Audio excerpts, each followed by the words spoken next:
Padre Fábio, eu não gostaria de ser identificada. Identifique, por gentileza, somente a minha dor.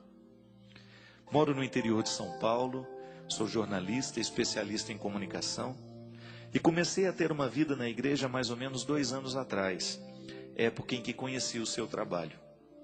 Assistir ao programa Direção Espiritual foi uma experiência que me fez não só mudar a minha vida, mas também me impulsionou a trabalhar de forma voluntária na igreja. A comunidade onde frequento, padre, é a mesma onde minha mãe sempre frequentou. Eu nunca havia participado de nada anteriormente, nem crismada eu ainda fui. Padre, o que me ocorre é que diante de tudo que Deus fez em meu coração, eu quis integrar a igreja com o específico de minha profissão. Procurei o padre da paróquia, propus ajudar na pastoral da comunicação, afinal é o que sei fazer e graças a Deus sou muito competente na minha área. Tudo começou muito bem. Fui bem acolhida pelo padre, por alguns membros da comunidade e em pouco mais de 6 meses estávamos a todo vapor com o novo trabalho. Consegui pessoas de minha área que também não participavam e que se juntaram a nós. Juntos criamos, com a comunidade, um jornal paroquial, incrementamos o sistema de som da igreja e até sistema audiovisual instalamos dentro da igreja. Nossas iniciativas não pararam por aí. Diante das novidades, um grupo se entusiasmou a criar um grupo de teatro e na missa da juventude havia sempre um algo a mais preparado por eles. Durante 1 ano e 2 meses não pensei em outra coisa. Estava muito feliz com tudo que estava acontecendo.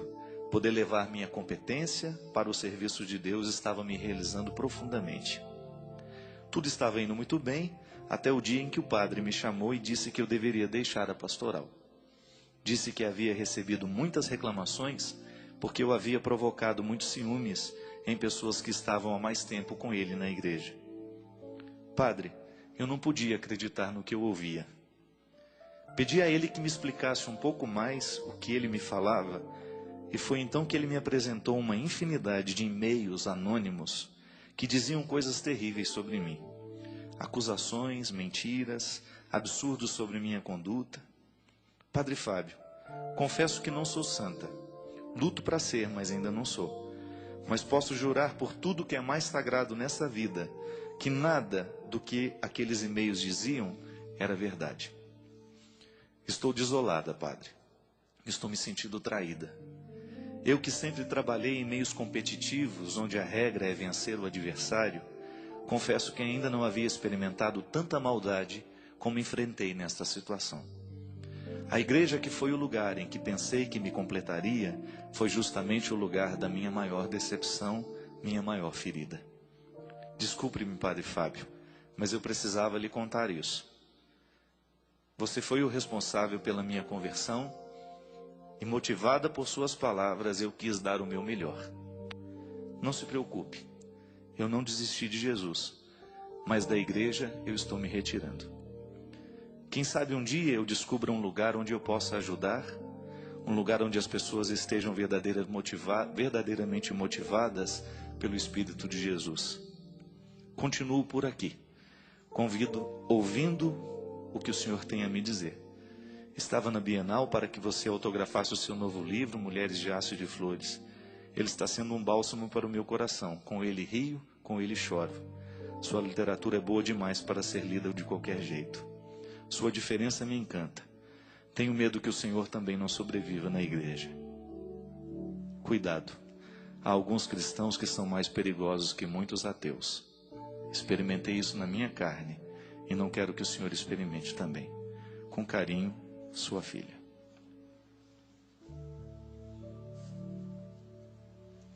Meu pai. Confesso que eu tinha lido só o início.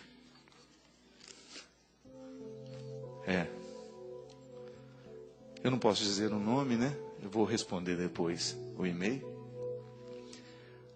Agora eu fiquei assim, confesso que eu fiquei abalado. Desculpa, gente, eu não... Agora, por outro lado, é bom que a gente também, né, seja surpreendido por umas coisas assim. Essa expressão dela é muito dura, né?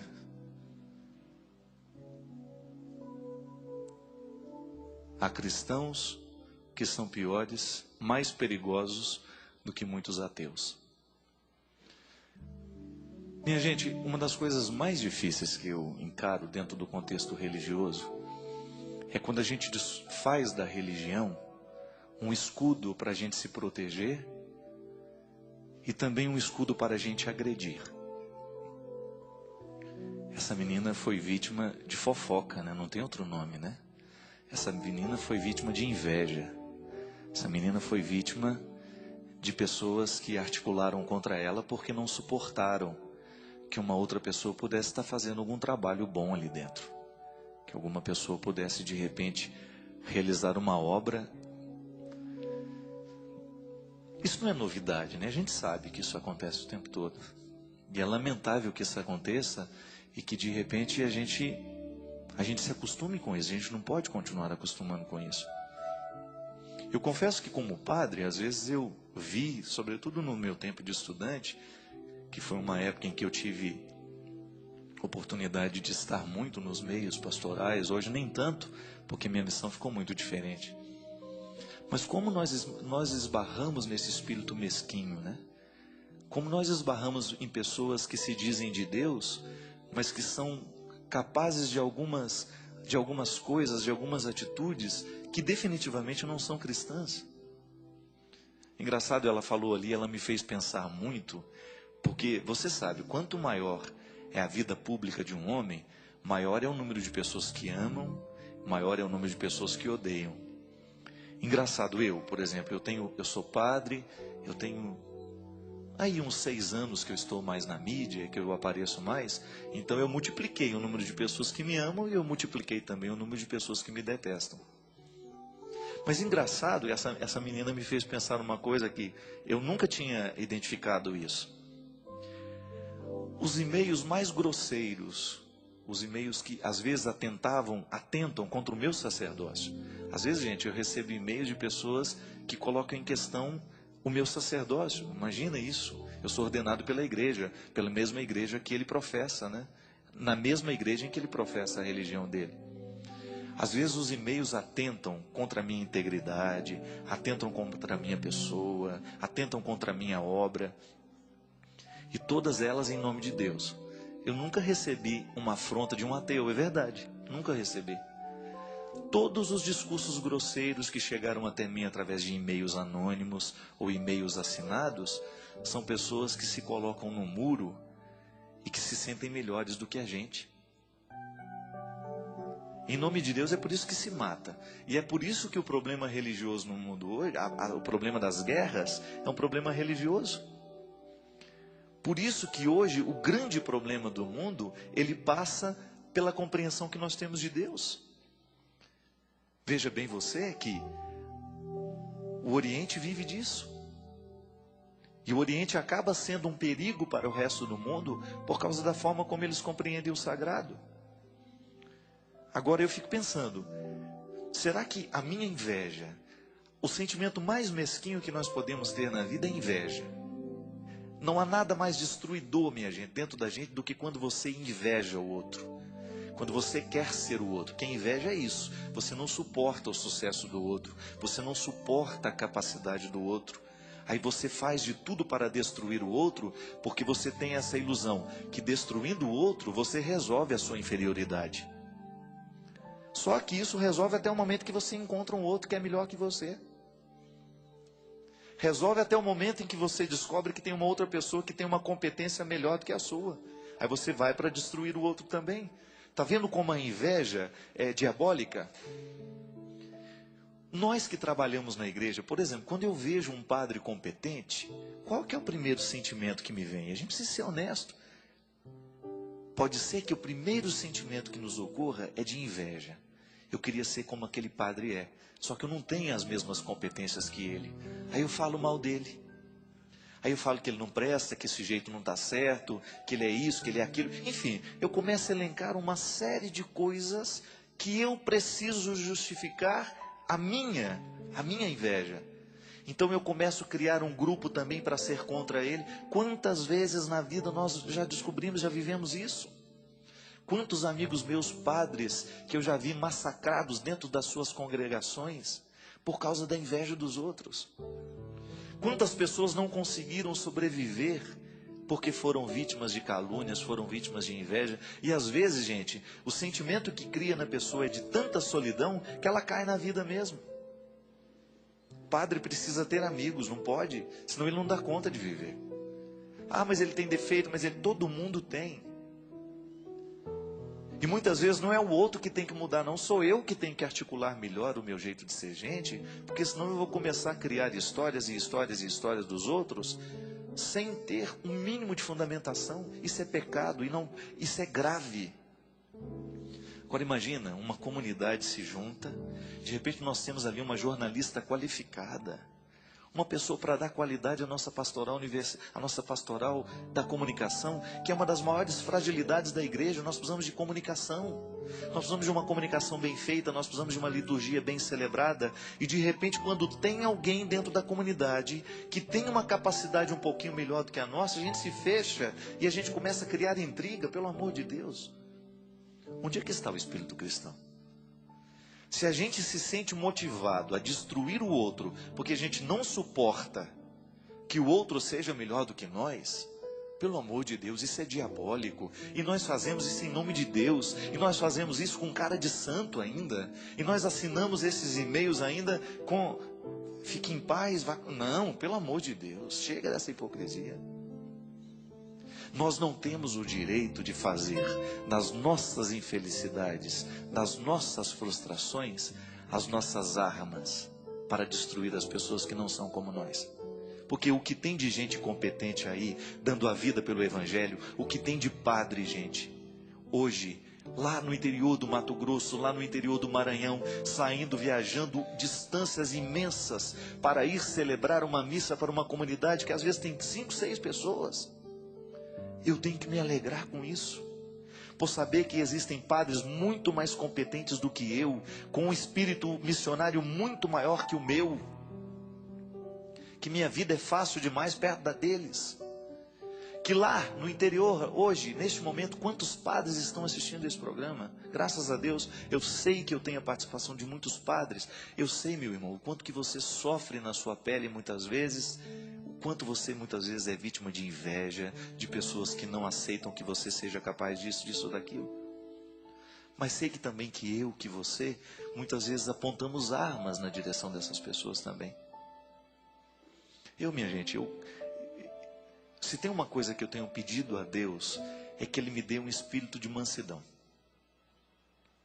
Às vezes a gente perde a paciência, mas eu posso, do fundo do meu coração, eu posso abrir a minha caixa de e-mails e posso deixar você ver todos os e-mails.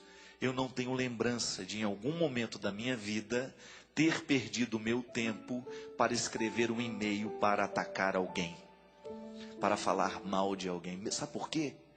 Eu não quero essa condenação para mim. Não queira para você também, não. Há tanta coisa bonita para você mandar, se você não pode contribuir com o outro, saia, fique de fora. Se você não tem alguma coisa para agregar, fique de fora. É melhor a gente ficar fora do que entrar no círculo e estar condenado. Cuidado para aquela mancha de sangue, sabe? Não ficar tomando conta da sua testa. O sangue dos inocentes, às vezes, quantas pessoas vivem o martírio da fofoca porque a gente criou a história. Quantas pessoas vivem noites e noites sem dormir, angustiadas, com as mentiras que inventam, com as ameaças que criam, porque a gente criou tempo para isso. Às vezes nós tiramos um tempo da nossa vida para a gente sentar na frente do computador e escrever um e-mail desaforado. Para quê? Para machucar, para magoar uma pessoa que você nem conhece, para acusar de uma realidade que você nem sabe, como é o caso dessa menina. Meu Deus, pensa que foram várias pessoas, ela mesma disse, não foi um e-mail, foram vários. De repente é um espírito de porco que tem ali dentro, que vai minando os outros e vai motivando, vamos jogar essa pessoa fora daqui. Pelo amor de Deus, minha gente, isso não é cristão. Se eu tenho alguma coisa a discordar de alguém, que eu saiba discutir o que eu discordo, mas as ideias das pessoas. É interessante isso, né? Há um escritor que fala que as pessoas inteligentes, elas discutem ideias. As pessoas ignorantes discutem as pessoas. Quantas vezes nós perdemos o nosso tempo falando das pessoas? Eu tenho todo o direito de não concordar com o conteúdo de muito pregador, mas eu não tenho o direito de colocar a índole daquele pregador no discurso, não tenho. Falar o que eu não sei? Eu posso até dizer, olha, aquela pregação é frágil, aquela pessoa precisa estudar um pouco mais, aquela pessoa precisa trabalhar um pouquinho mais na qualidade do conteúdo da evangelização dela. Isso eu tenho o direito de falar para ela, falar para as pessoas interessadas, para que aquilo possa chegar. Agora, eu não tenho o direito de ficar falando dela sem conhecê-la. É tão injusto isso, dizer que uma pessoa não presta. Eu nem sei. Eu não choro com ela, eu não rio com ela, eu não passo os meus dias do lado dela. Que direito eu tenho de chegar e de dizer alguma coisa? Não, pelo amor de Deus, nós precisamos mudar isso dentro de nós. Porque muita gente vai deixar a igreja mesmo. Muita gente vai morrer antes da hora. Muita gente vai adoecer por causa de nós. Toda vez que nós optamos pela palavra maldita, toda vez que nós optamos pelo e-mail descompromissado com a verdade, a gente causa isso. A gente causa esse estrago. Eu não creio que isso seja o que Deus quer de nós. Outro dia o Dom Carmo falou, meu bispo, ele disse uma coisa bonita lá na nossa transmissão da Canção Nova em Taubaté. Ele perguntou assim: todos os dias nós temos que perguntar para Deus, o que o Senhor ganha comigo? Bonito isso, né? O que Deus está ganhando com você? O que Deus está ganhando comigo? O que Deus está ganhando com você? E se tem uma coisa que precisa ficar diferente dentro de nós, é a nossa tolerância com as pessoas. A nossa capacidade de lidar com as diferenças, sem a gente precisar julgar as pessoas fora. Ninguém merece ser julgado fora. Ninguém merece ser caluniado. Ninguém merece ser alvo da nossa inveja. Você que é invejoso e que tem essa tendência de destruir os outros, pense nisso. Para quê? O que você ganha com isso? Satisfação de saber que o outro está destruído? Isso não melhora em nada o que você é. Ao invés de querer destruir o outro, queira construir a você mesmo. Derrame sobre todos nós a bênção do Deus Todo-Poderoso, Ele que é Pai, Filho e Espírito Santo. Amém.